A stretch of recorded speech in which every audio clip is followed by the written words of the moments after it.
two microscope gives same magnification. ரெண்டுக்கும் magnification same தாங்க. In which objective lens are same, but eyepiece of objective lens focal length தான் மீன் பண்றாங்க. Focal length of objective lens அதான் f2 ரெண்டு same தான். Objective lens ரெண்டுடைய focal lengthும் same or same. Eyepiece of 2 is exactly half the eyepiece of 1. அப்போ இது f1, இதோடைய focal length என்ன ஆயிருக்கும்? இதோடைய focal length f dash வச்சுக்கலாமே. உனக்கு மேக்னிஃபிகேஷனுக்கு formula dl by fo into fe. இப்போ இதோடைய focal length நம்ம ஃபர்ஸ்ட் கேஸ்க்கு dன்றது 25 சென்டிமீட்டர் கான்ஸ்டன்ட் L1 வச்சுக்கலாம் பை FOவும் மாற்றம் இல்லை, FEயும் சேம். செகண்ட் கேஸ்க்கு அதே மேக்னிஃபிகேஷன் DL2. அப்ஜெக்டிவ் லென்ஸ்ல மாற்றம் இல்லை focal length. இப்போ ஐ பீஸ் என்ன ஆகும்? நல்லா கவனிக்கணும். ஆக்சுவலா ரெண்டு கம்பைன் பண்ணேன்னா தான் இந்த ஃபார்முலா.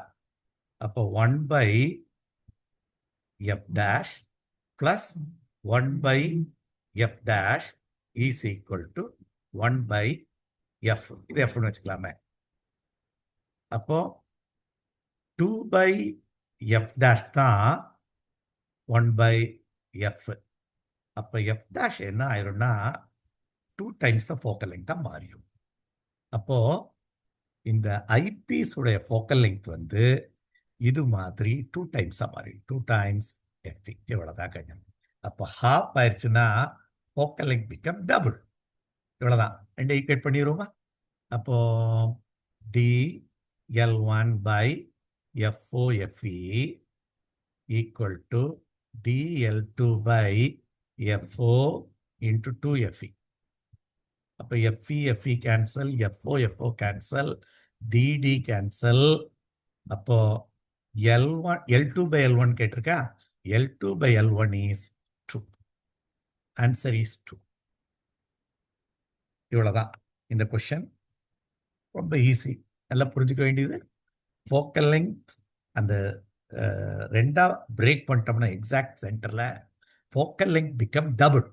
இது 10 சென்டிமீட்டர்னா ஹாஃப் ஆயிடுச்சுன்னா ஃபோக்கல் லெங்த் வந்து 20 சென்டிமீட்டரா மாறிடும். இதான் ரிலேஷன்.